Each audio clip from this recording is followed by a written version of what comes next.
How high will you try? $16,000 can be yours weekdays at 4. This is the news station, WNEP 16. Good evening. It's finally out.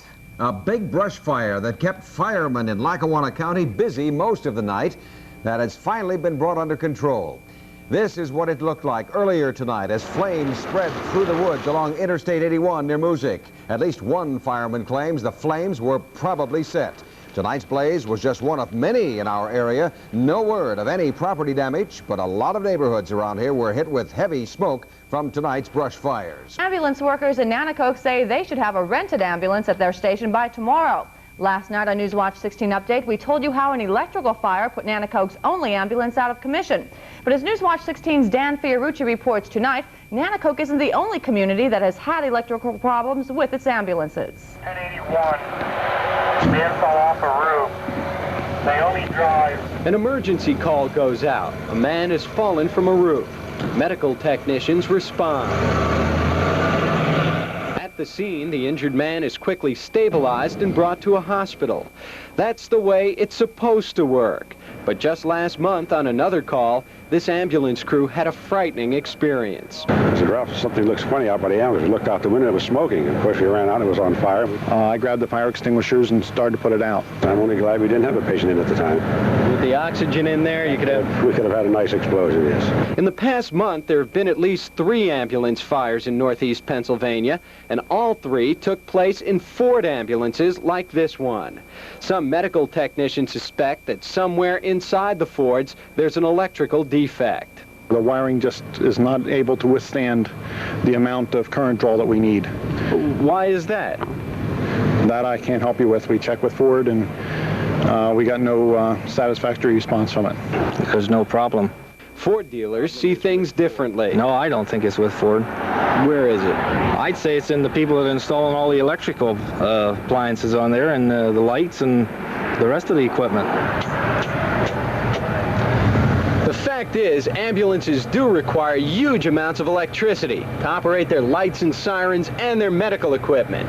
And medical technicians say that if they can't feel free to operate all this equipment without the threat of starting a fire, then the ambulances they drive need a doctor. Dan Fiorucci, Newswatch 16, Duryea. It may not be much longer before people in a Pittston Township trailer park can feel safe again. Police say they hope to catch the Pittston pelters soon. It was nearly 2 weeks ago when I found out how terrifying it was. Big rocks being thrown at the Glen Meadows trailer park. Night after night, homes were being hit by the huge rocks. Today, Pittston Township police closed in on this homemade shelter in the woods nearby. It's where police think the pelters may have been staying. But the suspects have moved out, and police are looking for more clues to catch the Pittston pelters.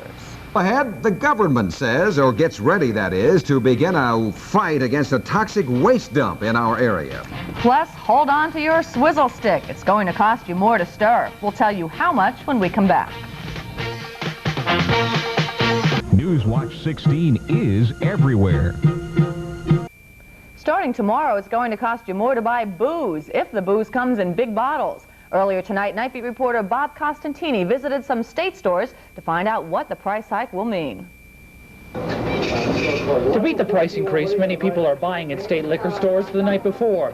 Drinking wine with every meal will get more expensive for Antonio Castronova. The gallon is going to increase about $1.54 a gallon. Buying now. Which that's why I'm buying now. Last night, I called my family to buy 15, 20 cases to have enough a year or year and a half.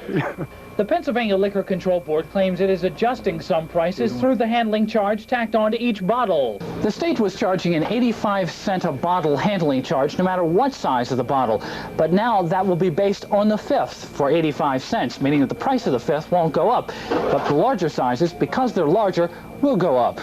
The average from 65 cents to up to $1.50, maybe $2 on certain items. Thinking along those lines, the LCB has lowered the price of most bottles smaller than a fifth. Many state stores have already begun getting the new price labels on. The price increase for larger sizes could change buying habits. Well, it used to be $15.88. Now I see it's $16.51. I'll stay with the fifths. I've always did get a fifth, but tonight I'm just splurging for In other words, for two in the place of one. So. If you prefer your liquor out, one bar manager tells us you may have to pay more for that drink in coming weeks as the higher price is passed along. Bob Costantini, Newswatch 16, Scranton. Pennsylvania is one of only 9 states that does not require car safety seats for kids, but that may change. A committee in the State House has given its okay to a bill that would make child safety seats like these mandatory for kids under 4 years old. But the full House still has to give its okay before child seats are required here in Pennsylvania. Nolan? Karen, the state Senate is considering a bill that would help older people pay for their prescriptions. The bill would use money that's been raised by the Pennsylvania Lottery to help buy the prescription drugs. Right now, there are a couple of ideas being considered. One would have senior citizens pay 25% of the cost, with the state picking up the rest of that bill. The U.S. that is, will be picking up a bill for cleaning this chemical dump site in Lackawanna County. $250,000 federal dollars will be spent to remove some 700 drums from the Taylorboro dump beginning next week. $500,000 will then come for a follow-up investigation of the 100-acre reclaimed strip mine. Environmental officials say the drum removal will take about 3 weeks. Next, meteorologist Tom Clark welcomes autumn in the backyard. Serving all of northeastern and central Pennsylvania, this is wnep-tv. You know, earlier tonight, Nolan told me he's going to leave his swimming pool open for a few weeks. I think you're very optimistic, but Tom Clark would know for sure. What do you think, Tom? Well, Nolan, I don't know. It's not going to be too good for swimming the next couple of days, but maybe some ice skating by Christmas, perhaps. Very dry this summer, and now in this backyard, I've measured only 0.15 of an inch of rain since the beginning of September. So no wonder things are so very dry at the moment, but this evening I have been tracking a leading edge of some very cold air plowing southeastward out of Canada, and in just a moment I'll tell you when it's going to get into your backyard. It's on the way, folks, but if you missed the sunset tonight, we have it here for you on the videotape. There it is, a big ball fire setting over the mountain in the western sky this evening. Red sun at night, sailor's delight. You often hear. Not so in this case, because weather systems are moving quickly across the country, but it was a beautiful sight. You won't see that tomorrow night. Now, here's what we have in the backyard. 75 degrees. It is warm out here. We have the humidity of 52%, but that wind coming up from the south at 18 miles per hour, gusting at times up to 27. It is gusty out here. The barometer is now falling, which it's been doing for the past 5 hours. Now look at that record high temperature today, 91 degrees. And that shattered the old record of 88, which was set back in 1932. But a new all-time record for this date, and the record low, 35, back in 1956. We didn't come close. But it was a hot one today. Now take a look at Newswatch 16's color satellite photograph. You can see all the clear, hot air over the northeastern part of the country. High temperature records that have been on the books since the last century. Shattered today in Boston, 96 degrees. Wilmington, Delaware, and in Baltimore. Even in Allentown, 92. Broke an all-time record this afternoon. But all the heat in the east is going to be swept out to sea because of this here. A very strong cold front plowing out of southern Canada, and this front means business. Let me tell you, the air behind it tonight, temperatures falling down into the 30s, all across the plains, all the way down to Oklahoma. As that cold air comes down like an avalanche out of well up in northern Canada. It's on the way. Out in West Yellowstone, Montana, last night, the low was 9 below zero. Now that rivals the all-time low temperature ever observed in the U.S. for the month of September, which was 9 below in a town up in Montana back in September of 1936. But 9 below last night, it's not going to get that cold here, but my heavens, it's on the way. Now let's show you where that front is now on our nowcast. Clear in the eastern counties now of Pennsylvania, up into New York, all the way down to Virginia. But look where that leading edge of the cold air is now. Slicing into Ohio now, 74 in Cleveland. Out in Fort Wayne, it's down to 54 degrees. You only have to go to about 150 miles to find a temperature drop of 20 degrees. And this front is moving eastward at about 25 miles per hour and should be right over the Wilkes-Barre-Scranton area by about 2 o'clock tomorrow afternoon. At that time, our winds will shift from south to northwest rather abruptly, and there's quite a bit of rain falling with this front as well. So, Jerry, if you could change that for me, I'd appreciate it. We'll go to tonight's forecast, and there it is. A moonlit night, the balance of this night, It's almost full, folks. Breezy and mild. Look at the low temperatures, only 68 in Mayfield, about 70 in Millville, 67 in Canton, 67 down in Shenandoah, and out in Lock Haven tonight, the low temperature 69 degrees. Now for tomorrow, the big change coming like this. Gusty rain showers as that strong front pushes through. I can see at least a ½ inch of rain coming here by midnight tomorrow night. Now look at the highs tomorrow. 73 Tunkhannock, 73 Nanticoke, about 75 in Lehighton, and 71 Williamsport. The northwesterly winds will kick up by late in the afternoon up to 20 miles per hour. Get set. The rain tomorrow, 74, 57 for the high. On Thursday, much, much cooler, windy, a couple of showers on Friday, and I want to tell you, autumn is on the way. It arrives on Friday, but it arrives Thursday, according to the weather. But Karen and Nolan, don't leave home without it tomorrow. Ah. Right. Okay? Don't always do as Tom tells you to do when it comes to rain. Oh, definitely. I trust him. Thanks, Tom. Thank you, Tom. And coming up, the story of a young Olympic hopeful peddling his case. High school football 1983, Newswatch 16 Sports.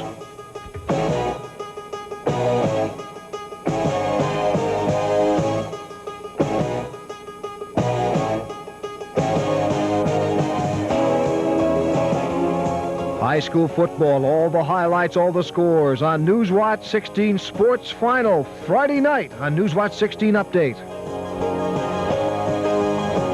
Last week, Newswatch 16 told you about some guys from the Teak fraternity at Cleveland State University in Ohio. They were wheeling a bathtub through our area en route to New York to raise money for St. Jude's Hospital.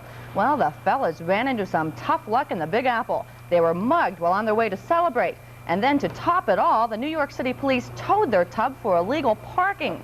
The mayor's office heard about their plight and returned their porcelain three-wheeler. The guys say New York is a great place, but now they wish they hadn't experienced it. All the mayor could do was return the tub, huh? That's about it. I think he missed a great PR gesture there, myself. Here's a guy that's conscious of PR, Mr. Joe Zone. Did you know the Penn State football team has called us? 63% of the team says that if we continue to do weather from a helicopter, we will have a losing season. Just a random poll we took. Okay. Want to know how the semi-pro Scranton Eagles stack up against the rest of the country? Well, minor pro football poll out today. The Eagles are rated number 4 in the country.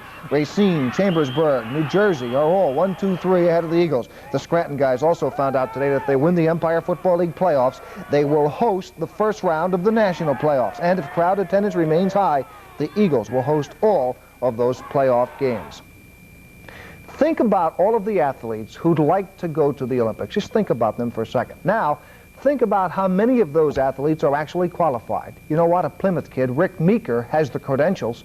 Tim Carlson says he meets all of the requirements except one. Cyclist Rick Meeker would like to think he's on the road to the 1984 Olympics, but that road does have some nasty curves.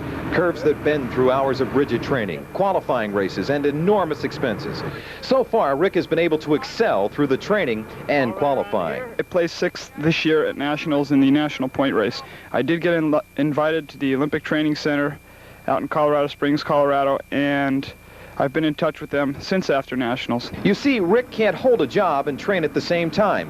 There's just not enough time to do both. Right now, this is a full-time sport. This is just like a job, working 8 hours a day. I train from 3 to 5 hours a day, and rest is one of the most important things for an athlete. So it's the expenses curve that Rick is having trouble rounding. The training and qualifying from here on in don't come cheaply. As far as equipment, you never know what's going to happen with you on the road or whatever, like breaking a frame, which is very possible, and stuff like that, which can get into $500 to $800 for a frame alone. Now, what's the solution for a talented Olympic team hopeful who's not Rockefeller's nephew? What I was told to do by the Olympic coaches was to solicit to people in my area, in the valley, to send donations, whatever they can, to help me out on my road to the '84 Olympics. So the bottom line is, all of Rick Meeker's hard work will be wasted, and the wheels will stop turning toward the 1984 Olympics if he doesn't get some serious financial backing now. And what a waste for Rick Meeker and the United States Olympic team.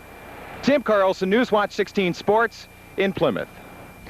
Pretty nice cause, don't you think? If you'd like to help, send your tax-deductible contribution to the Rick Meeker Cycling Fund, 825 Beverly Drive, Plymouth, Pennsylvania, 18651. It's a local kid, and we want to send him to the Olympics. Let's see if we can get it together. Our frustrated fan this week loves the Pottsville Crimson Tide, but isn't real thrilled with the Super 16 rankings. The letter this week, Dear Joe Zone, I've been watching your countdown of the high school football teams. I'd like to ask you a question. What do you have against Pottsville's football team? Why do you always put them last or close to last in your countdowns? Pottsville could be #1 in the whole nation, and according to you, we'd be #2. You have always discriminated against Pottsville. I'd like to have an answer, and it's signed. Who signed that? An angry but faithful fan in Pottsville, Kim Krumyak. You know, I happen to love Pottsville, but I still have to rate the teams where we think they belong. Pottsville, it's not last or not even next to last. In fact, this week, Pottsville happens to be our #5 team. According to Chinese legend, tomorrow's the day when the moon, stay with me, tomorrow's the day when the moon is its roundest, brightest, and most radiant of the whole summer, but it really isn't full until on Thursday. Where am I going to? The fish forecast. Let's take a look at it. Hey, see that? You guys got to stay with me. Best time tomorrow, mid-afternoon, about 1:45 in the afternoon. Okay, the NFL. Big trade today. The Houston Oilers trade Archie Manning and Dave Casper to Minnesota for draft choices. And this last note, a councilwoman in Tampa, Florida, wanted men who go to pro football games there to wear shirts. She says she's sick and tired of seeing half-naked men on TV during those crowd shots. The Tampa Sports Authority rejected the suggestion. The councilwoman said, and I'm quoting, she can't believe the city the size of Tampa would allow slobs to be seen on TV. End of quote. Now, the beginning of my quote. I can't believe the city the size of Tampa has a councilwoman who actually believes men who don't wear shirts are slobs. That's all of it. Give tonight your best shot. I'll see you tomorrow at 6 o'clock. Well, it depends how they look. I mean... Oh, I see. So... Oh, is that a female chauvinist comment or what? You might be considered a little slobby. If I take my shirt off, I'm a slob, but if... this discussion will continue as we go on to something else. And still ahead, by the way, before we fall into fall... We'll slip back into summer when we come back. Takes his shirt off. Yeah. Is he a slob? Right. No, are you kidding me? Everything you want to know about outdoor life Saturday. Now... Finally tonight, I can't take it. as John Travolta, eat your heart out, I must admit, John.